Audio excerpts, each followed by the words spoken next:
It's great to be in Corpus Christi. I'm connected to Corpus because my daughter, who's a registered nurse, actually finished up her nursing here after graduating from Baylor. She went to Texas A&M nursing school here, so I spent some time here several years ago. With Adam Hinojosa, of course, your new senator. We're proud of having this great Republican represent Corpus, and did a fabulous job this year.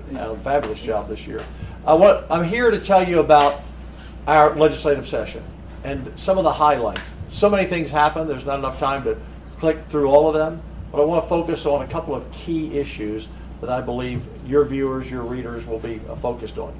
Number one, we are sending $51 billion out of our budget, over 20% of our total budget, back to taxpayers to cut property taxes again, as we started doing when I became lieutenant governor about 10 years ago. And we did it through the homestead exemption. So many of you may not remember, but 10 years ago, your homestead exemption was only $15,000. And then I raised it to $25,000. The Senate took the lead again. We raised it to $40,000.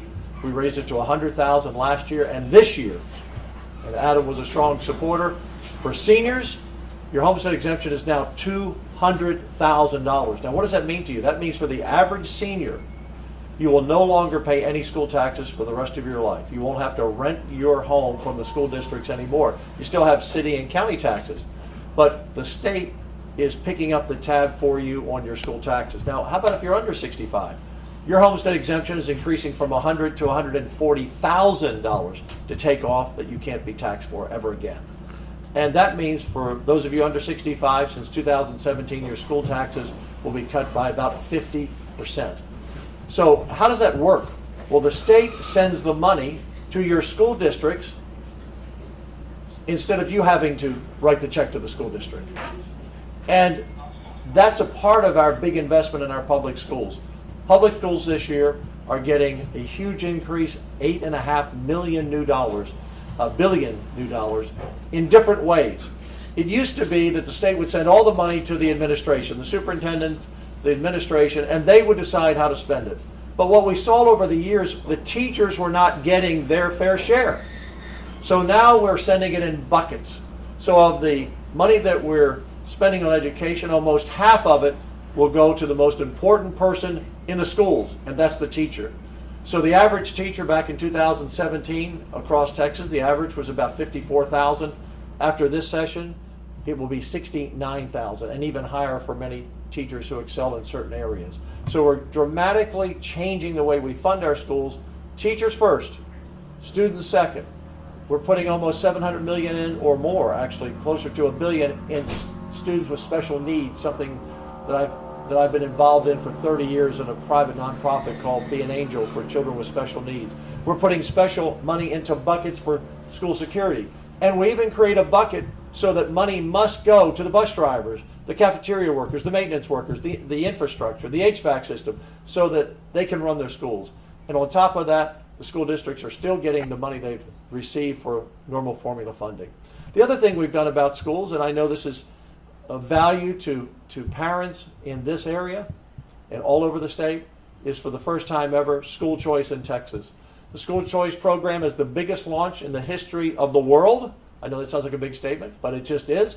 $1 billion for school choice up to 100,000 students, which will begin not this school year because we have to set up the system, but the next school year. And so parents will be able to apply for those slots beginning next spring and early summer. Also, why are many parents looking for options like homeschooling or charter schools or the new school choice program? It's because they're not happy with everything that's going on in our schools. And we have many schools that are great. Most of our schools are good, but some are not. Like anything else in life, not everyone gets the job done in whatever it is. And so one of the things that we're doing is something parents have asked us about. We're putting prayer back in public school. Prayer goes back in public school so that students have their own private time to pray if they wish. I've always thought it was odd, Adam, that we take our kids to church and Sunday school on Sundays and tell them they can't talk about God Monday through Friday in school. So the 10 Commandments will be back in every classroom in addition to prayer. Now, let me tell you how the 10 Commandments will work, because I want you to get involved. If you're a church, if you're an individual, if you're a small company, you donate the 10 Commandments to the school. It has to be 16 by 20. legible, easy to read. You take it to the school, they are required to put it in every classroom. So adopt a school and get the 10 Commandments back in every classroom. Also, as you know, last year the Senate led and finally passed keeping boys out of playing girls' sports. We're continuing to focus on getting woke out of our schools, and let's teach the basic. Let's have the best public education system in America. And that's what we're striving for. And that's why we put so much money, a record-setting $8.5 billion in new dollars. Secondly, let's talk about the border. I said before President Trump was elected that on day one the border would be secured because I knew we were doing the job in Texas. We didn't have a federal partner to help us. The Biden administration let somewhere near 15 million people cross the border illegally, many of them criminals, gang members. And they're being rounded up around the country and around Texas. But we went from seeing thousands and thousands and thousands every day crossing the border illegally into Texas, now down to maybe a few dozen a day try to cross the border. We continue to support rural Texas and law enforcement. The state, for the first time ever last session, and we did it again this session, putting $350 million into your sheriff's department so that the sheriffs can make more money, the deputies can make more money, and they can attract the best to law enforcement.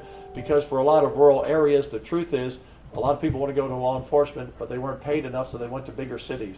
We want to keep them in our rural areas and areas all over Corpus Christi. Infrastructure is key. Our infrastructure this session, combined with last session, over $30 billion into expanding the grid, strengthening the grid to meet the power needs that we need moving forward. Into water this session, we put in over $3 billion because water will be a precious commodity. It is now. There's shortages in areas around the state, but this is a long plan to be sure we have the water needs to meet our needs. And then transportation, we put more money into transportation ever. And part of that, I know, is through TxDOT here with the new bridge. I know it was supposed to open, I think, about 4 weeks ago, but apparently the contractor delayed it a little bit, but that bridge will be open this summer, and they'll have a ribbon cutting on that bridge, which is really important so we can get bigger tankers through, and that will really help Corpus Christi. So those big issues, property tax cuts, funding education, law enforcement, securing the border, infrastructure, which is important to everybody, just some of the highlights this session. And one last issue I want to touch on that's really important, and that's THC. For those of you not familiar with it, we have 1,100 McDonald's in Texas. It seems like you have one on every corner, more than that. You have 1,300 Starbucks, but you have 8,000 smoke and vape shops that have opened, selling highly potent, dangerous levels of THC, which is the main ingredient in marijuana, at higher levels than ever before. And where did all these 8,000 shops or more open up? Within 1,000 to 2,000 feet of our schools, trying to hook kids for a lifetime on drugs. This industry found a loophole in the law, and we're going to shut it down. Now, why? Because we're seeing a 500% increase on THC calls to our poison center. We saw a young man who ate some of these gummies he bought in a smoke shop and shot his mother 3 times in Houston. This past weekend, it was either a prom or a graduation ceremony where someone was distributing what they had bought at a smoke shop, and they had to take some of the students to the hospital.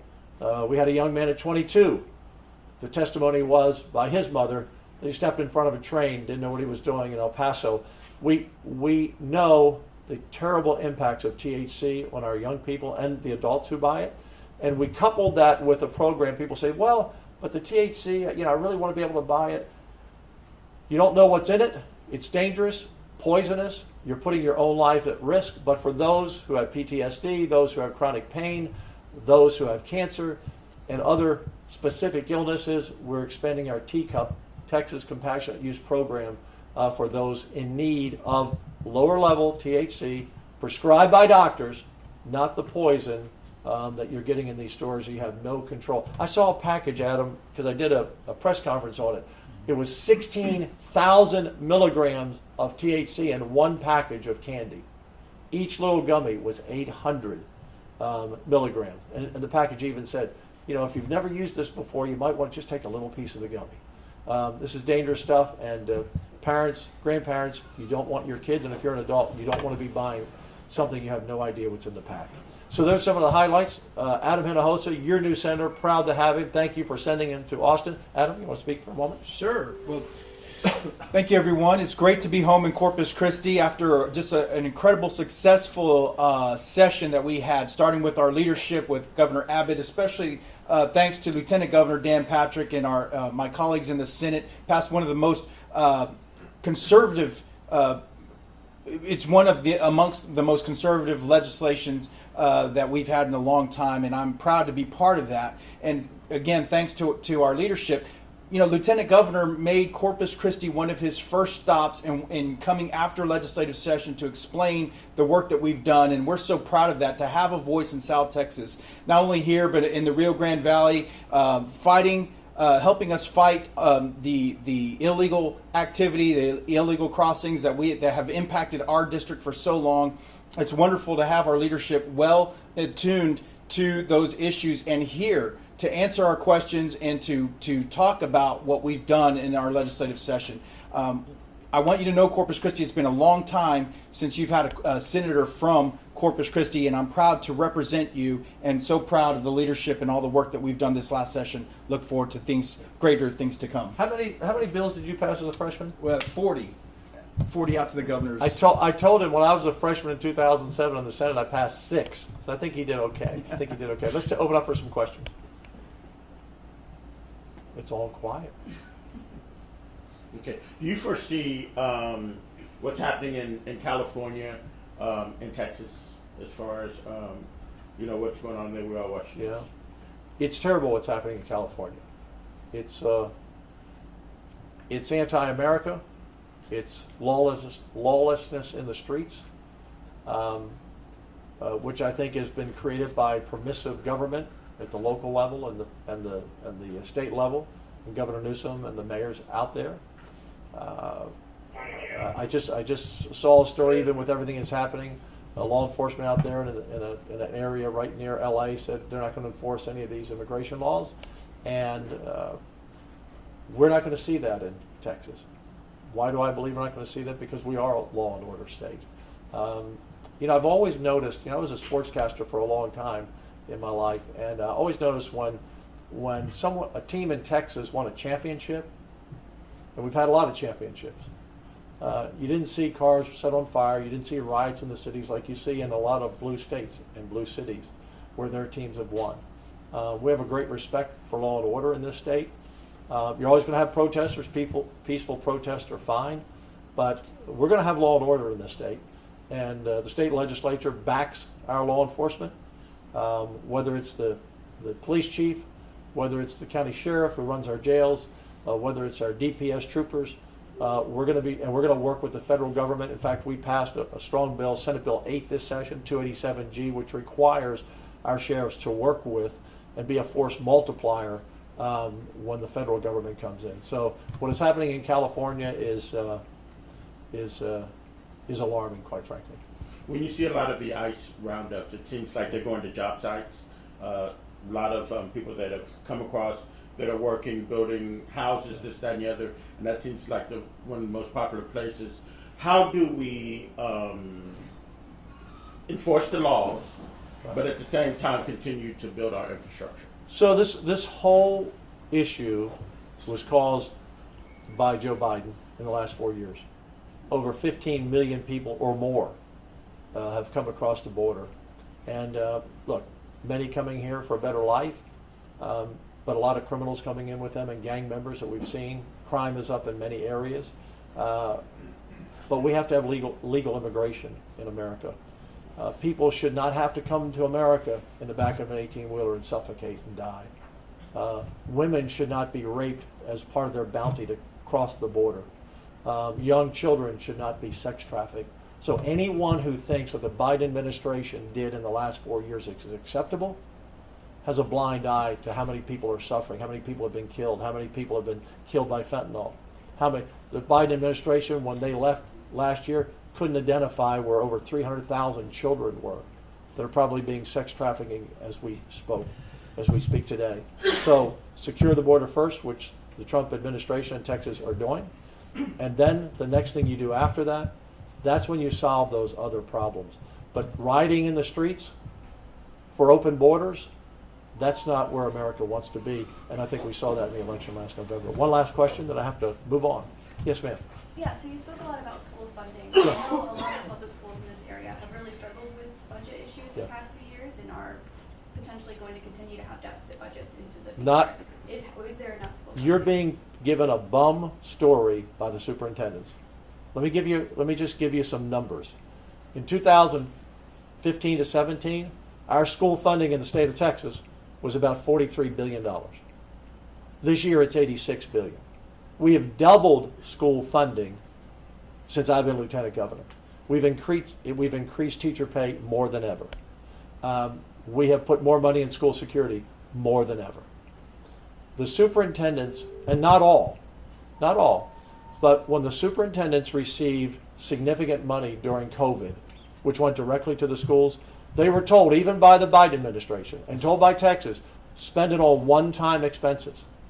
And many of these schools hired a lot of people knowing the money was going to disappear after COVID subsided. And that's what happened. And so some of these schools are complaining they've lost funding and they had to cut jobs because they spent money that was one-time money on ongoing expenses. Again, this year we put $8.5 million new dollars in school funding. And it was very interesting. Tell me your first name. What's your? Olivia? Olivia. Olivia, it's very interesting. When we put our bill, HB2, on the floor this year on school funding, we didn't hear one complaint from a teachers association or union. I don't know of a teacher that called and complained because they knew for the first time they were the focus. The most important person in the classroom is the teacher. And that's where half of our new funding is going. Again, with students with special needs and all the other workers who make the school work. In the old days, not that long ago, the money went to the superintendent and went to the administration. And they spent it on whatever they wanted.